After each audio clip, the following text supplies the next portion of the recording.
expressed in this program reflect only those of the participants and are not necessarily those of the sponsors, management, or staff of WTBQ Radio or FST Broadcasting Corporation.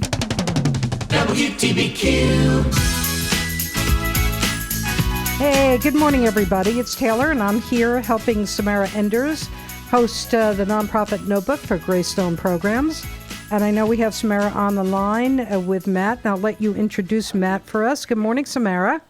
Good morning. How are you doing today? I'm doing great. You guys doing all right? Yeah, definitely. So this morning we have Matt Cerasaro. He is Greystone's Technology Inclusion Coordinator. And he has actually been on the show before, but welcome back, Matt. Thanks for joining us. Yeah, great to be back, and I'm happy to be chatting about technology again. Oh, yeah, I remember when you were on. So I have a question to you. When are you going to invent a new Windows program so we can get rid of Microsoft? If they come out with another Windows, on his to-do list. Another Windows 11, and I will shoot myself. Maybe it's time to switch to a Mac. Yeah, I wish we could, but you were talking probably $200,000 to do that. It's a radio station. Yeah, I'd love to. You know what I had years ago, Matt? I had a computer that did Mac on one side and Microsoft on the other.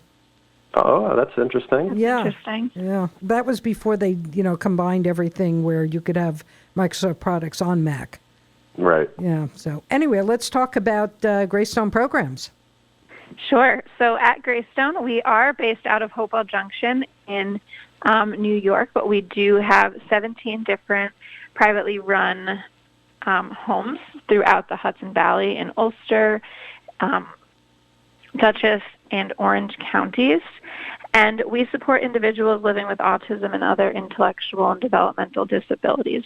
So all of our services that we provide are there to enrich people's lives and make them better. And having technology at the forefront of this has been super helpful for us. And that is why Matt is in his role. So I'd love to hear a little bit about your role, Matt. What do you do with the technology at Greystone? Sure. Yeah, so my role, the title, first and foremost, is Technology Inclusion Coordinator. So if we break that down, I deal with technology, I coordinate technology, and I'm inclusive of the technology for the individuals that we support. So my role really has a big focus on researching current technologies that are out there right now, and adapting those to meet the needs of our individuals, but also researching future technologies that are out there. And then when I find those technologies, making connections with the companies that create them and finding out ways that we can, again, adapt the technology to support our individuals, because what ends up happening a lot with our population of intellectually or disabled individuals is that the technologies that are out there that are mainstream never really make it into the hands of the individuals we support. So once we find those technologies, if they are a fit, then coordinating the integration of that technology into the lives of the individuals we support. So it's a big goal. It's a big task. It's a big role, but one that's very exciting because you're dealing with cutting edge technologies that otherwise most people don't ever see some of the stuff that I come across. But so that's really what I've been working on, and that's what I do with Greystone. And by technologies, we use that word a lot. What kind of technologies are we using? So we have a variety of technologies that we employ across the agency. Some of them you may be familiar with because some of them are mainstreamed, like Amazon Alexas. So we use those for queuing reminders. We use those as kind of virtual assistants. They can be used to help make grocery lists. They can be used to control smart homes. So we do have a few smart homes across the agency. We also deploy things like for fitness tracking. We have some Apple Watches and Fitbit trackers. In our smart homes, we have some smart plugs and smart lights. So these are things that can be controlled by the Amazon Alexa. And that could be controlled either through your voice or through an app or an iPad. We do deploy some iPads across the agency for people to use for entertainment purposes, for communication purposes. We have some augmentative and alternative communication devices. These are typically referred to as AAC devices. These are used for individuals who need more support in communicating. We have some virtual monitors that we recently deployed from a company called Keenly Health, and those are some really cutting-edge pieces of technology that we could talk about a little later. But we have some bed sensors and window and door sensors. We've deployed and piloting currently right now smart toothbrushes. These are some things that are consumer-grade products that you can get right off the shelf that most people do use currently. Smart water bottles, a Facebook portal. In our Technology Inclusion Center, we have a smart classroom, multiple smart classrooms that are equipped with smart boards, a variety of person-specific, adaptive, and assisted technologies. And like we spoke about last time, we deploy an app too called Routine Factory, which is a very integral part to some of our services and it basically is a visual schedule. And then, of course, last time we spoke about our social skills robot Milo. Yes, definitely, and people love Milo. It's really cool to see him interacting with the individuals. Do you want to just remind everybody what Milo does? Yeah, so Milo is about a 2.5 foot tall robot, but he's very human-like. He's a non-judgmental. He must be a woman. Must be a woman then. Milo is non-gendered, so okay. He provides support in teaching social skills and queuing up social interaction. So one of the things that recently the company that supports Milo, which is RoboKind, they've come out and they've done some updating on supporting the use of Milo with our population. So they've taken some feedback from the people that are using him currently, and they've given him an update. And his update has been more geared towards his communication abilities. So he can talk faster. We can we can change the rate of speech that he has. But basically, he helps individuals to practice social skills and social situations, things like saying hi and bye, things like matching emotions. That's a very difficult thing for individuals on the spectrum. Smiling, seeing when someone's upset or angry, seeing when someone's disengaged from a conversation, staying on topic. He can also do some fun things like have a dance party. Like it's not always about skill and drill. There's always time for leisure and to have fun, especially with technology. So Milo's an integral part to the things that we do, and as technology continues to get better and better, we'll see more and more use of more human-like pieces of technology, especially like robots. So we're on the cutting edge with Milo, and Milo's a big part of what we do at Greystone. Definitely, and he's actually, he lives right at our Club Atlas, right in Warwick, which is right near you, Taylor, too. So that is a day program for adults with developmental disabilities, and they're able to learn new skills there, and they are able to use all of the technology that is equipped at that program and use Milo. I saw him. Where's that located, by the way, in Warwick? It is right on Kings Highway. Oh, okay. And where on Kings Highway is it? Is it past the town hall or before it? I couldn't tell. I think it is right past. Matt, do you know? It's the old. It's out of the old elementary school over there. I forget what the name of the elementary school over there, but I do remember when I go out there from my direction, we do pass the town hall. So okay, depends. It's an old brick building, old brick school building that we when we took over. It used to be an elementary school or I think that's what it was. And I don't remember. How many students can you have there, and what days of the week can people, just for people living in the area, if they're interested in finding out? Sure. So if anybody is interested in the program, you can definitely visit our website at greystoneprograms.org, and that is Greystone with an E, Grey. And if you're interested, you can fill out one of our forms or give us a call, and we would be happy to talk to you about it and see if it would be the right fit for you. That's King's Elementary, I think it was, right? Yeah, I think that's what it was, yeah. Yeah, our computer guy Kevin Brand just texted me to tell me. Yeah, he's the one who keeps us on the air. So it's very important for Greystone to be a technology-first organization. And I wanted to hear from you, Matt, on why you think, or why this is a goal for Greystone. How does this provide the independence we're looking for the individuals that we support? Sure. So I think it's important to talk about what it means to be technology first. So this Absolutely. is a term that will be on the forefront, especially with the population that we support moving forward.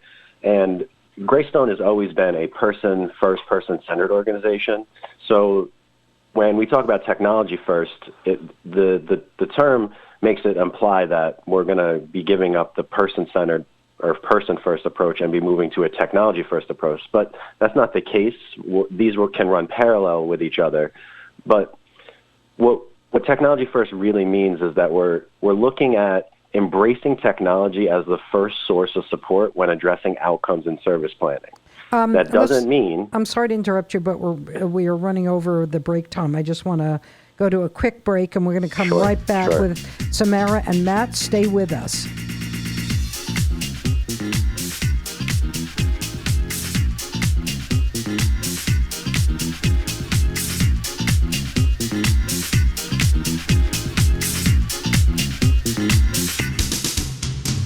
Greystone Programs is a nonprofit human services agency that provides essential services to more than 600 children, adults, and families living with autism and other developmental disabilities. Greystone Programs also provides residential support in a community environment with 17 homes in the Mid-Hudson Valley area. Greystone Programs offers exceptional care and support for a variety of programs and services. To get involved or for more information, visit greystoneprograms.org. This is attorney Bob Gruhulik of the law firm Beatty & Gruhulik, the lawyer guy. Tune in every Tuesday at 12 noon for the latest legal advice and tips. We're taking calls and giving answers to all your legal questions. That's every Tuesday at 12 noon on radio worth listening to.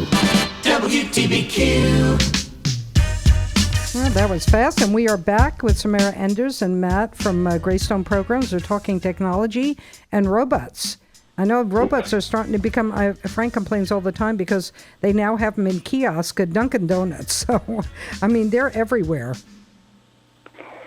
Definitely. They're becoming very popular. And the kids love them. Yeah, they're very novel, so that's what draws them to them, and they're very interesting. And when if you have kids and you're a parent and you're trying to corral your kids or get their attention, sometimes they're just going to ignore you. And the robot, they don't typically ignore the robot. The robot kind of draws them in. So it's a good alternative sometimes. I agree. Anything to help babysit is wonderful. Yeah. Definitely. So, Matt, we were talking about Greystone being a technology-first organization, but also being person-centered. So what does that mean? So currently right now in the disability field, there is a initiative going around, rather a movement called Technology First. And what that is it's states and their governing bodies looking at expanding access to technology for people with developmental disabilities with the ultimate goal of promoting the ability to live as independently as possible. And at Greystone, we've always strived for that ultimate goal of living independently or as independently as possible, and that was through our person-centered approach. And now running alongside of that, parallel with that, is the technology-first approach, and that's really embracing technology as the first source of support when addressing outcomes in service planning. And what this means is that we look at how we can utilize technology that's currently available and that's available in the future to improve the quality of life for individuals that we support at home, at work, and in the community. And it's more than just an initiative. It's a whole transformation of our agency. It's a model that we need to adopt. It's a cultural change, and it's a movement. So it's a model in that it places a priority on the inclusion of technology as a natural support for self-determination and independence in all walks of life, in the home, at work, and in the community. It's a cultural change in that it embraces technology for the related services to really empower community-supported living. And it's a movement in that it applies the person-centered thinking to create new systems of support through the integration of technology. And at Greystone, we're transforming our agency to fit this model, to adopt this culture, and to be part of this movement. And the reason why we want to adapt and to be part of this technology-first movement is that, first and foremost, including technology into people's lives can increase their quality of life, their autonomy, and their independence when that technology is effectively and correctly put in place. And we want to be leaders in the space. We want to be leaders in the field and on the cutting edge of this movement. And it's interesting because this technology-first initiative or this technology-first movement, it's happening across the country. And it's a very eclectic group of states that have decided that they're going to make this a focus, where they're going to help to bring technology to people that typically don't ever get technology. States like Alaska, Delaware, Indiana, Missouri, New York. Ohio was the first, Pennsylvania, Tennessee, and Wisconsin. So you can see how there's a group there that, you'd think, maybe California would be on the leading edge, maybe Florida would be on the leading edge, but they're the states that you typically think on the cutting edge, they're not there. And luckily we're in New York where they have adopted this technology-first initiative, and they're looking to get the technology into the hands of people that we support. Definitely. And what are some of the some positive impacts that we've seen just by implementing some of these technologies? Yeah, so I mean, there's two ways to look at this. We can look at it from the way that technology has impacted the individuals you support, and then there's the way that you can look at the potential that technology has to impact the people that we support and some of the issues that have experienced during the COVID pandemic, specifically around like staffing, and how we can use technology to address those. So first, when we're talking about how the use of technology helps support the individuals that we support, we can look at how technology provides structure through visual schedules, through reminders, through the Amazon Alexas, through home automation, and triggering environmental cues. So, I mean, if you think about when you wake up in the morning and you make your coffee, you turn on the light, you get the stove going, you get the temperature up to where you want to get, a lot of those things can be automated through technology so that you take away all, you don't need to have those as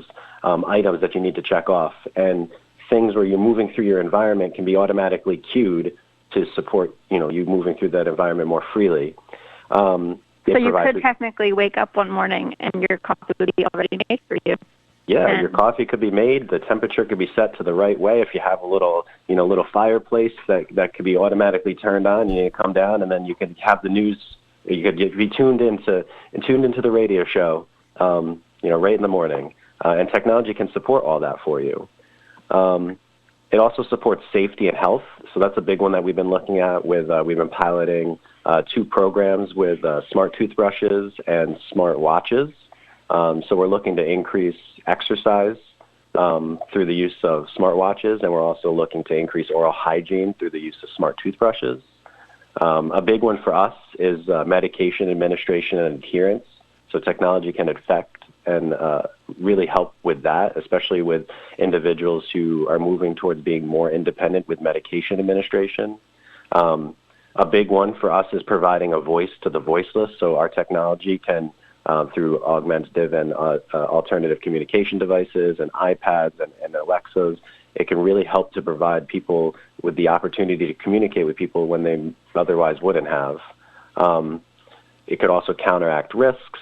And a lot of the technology we're deploying right now is looking at being preventative in identifying risks that may be in the future. So we're deployed a piece of technology called a virtual medical assistant.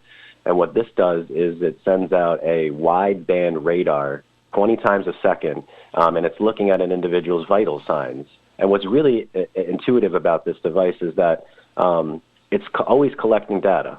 And it does it in a way that's non-invasive, where nobody has to wear a watch. They don't have to have any pressure cuffs on. There's no leads. They can move freely in their environment.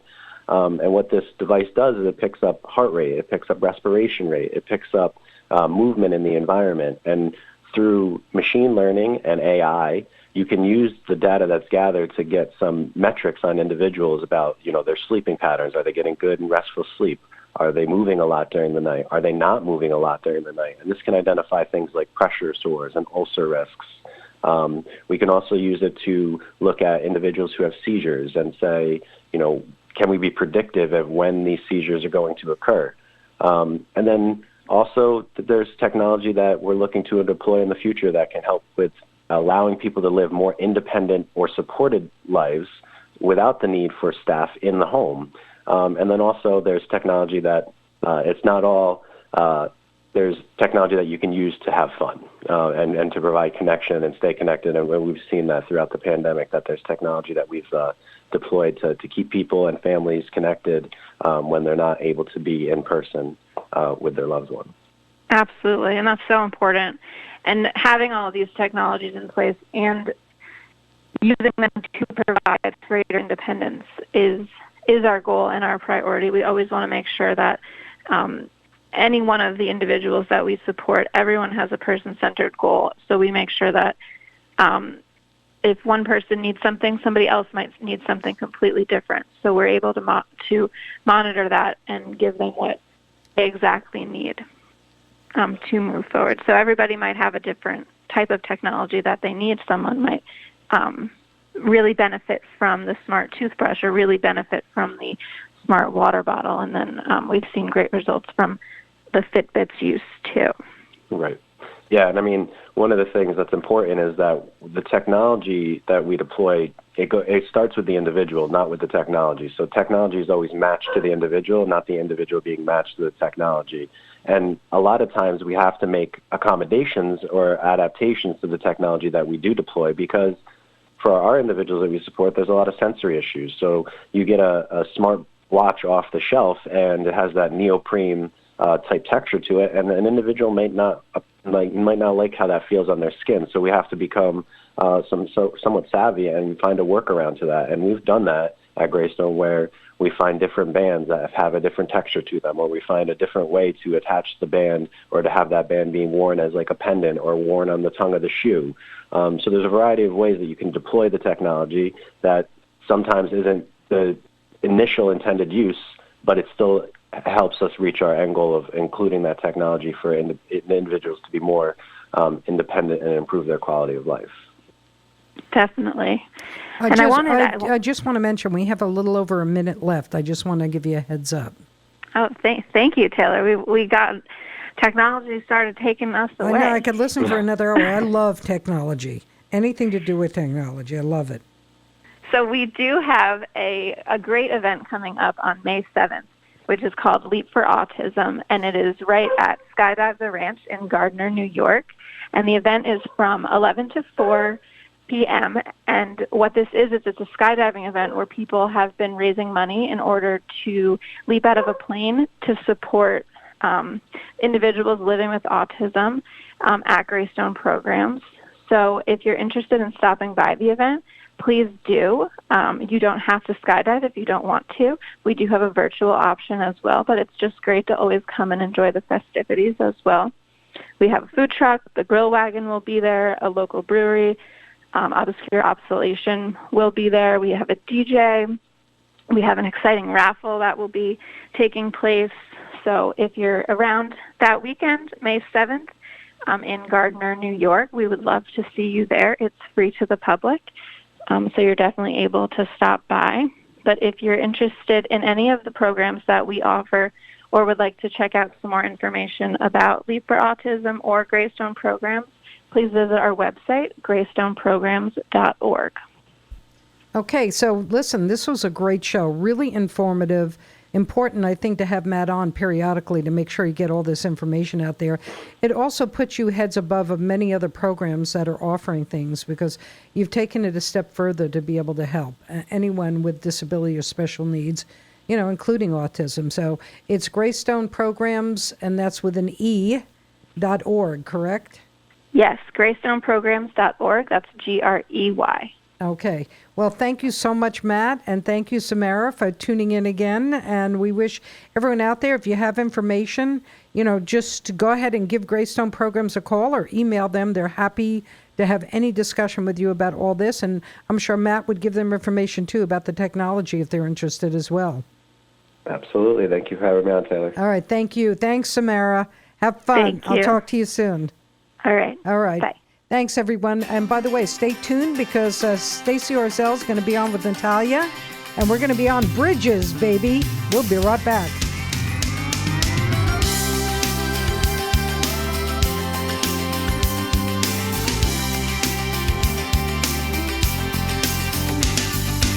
St. Anthony Community Hospital in Warwick offers all of Orange County total joint replacement surgery, vascular surgery, the Kennedy Birthing Center, Infusion Center, which is open 7 days a week, and the Sleep Disorder Institute, to name a few. St. Anthony Community Hospital, Shervier Long-Term Care and Rehabilitation Facility, and Mount Alverno Assisted Living Center are all members of the Westchester Medical Center Health Network. Call 845-986-2276. The law firm of Beatty & Krahulik, founded in 1872, provides sophisticated legal services to businesses and individuals throughout the Orange County area. As the oldest law firm in Orange County, the firm has developed a reputation of providing the highest quality client service. This is attorney Bob Krahulik, the lawyer guy here on WTBQ Radio. Call for a free consultation at 986-1155. That's 986-1155 at hudsonvalleylaw.us. The Paramount Theater in Middletown presents Tusk, the ultimate Fleetwood Mac tribute band. Tusk replicates the authentic sounds of one of the world's best-loved top-selling bands, and their sound is perfect, and their sound is perfect, and their sound is perfect, and their sound is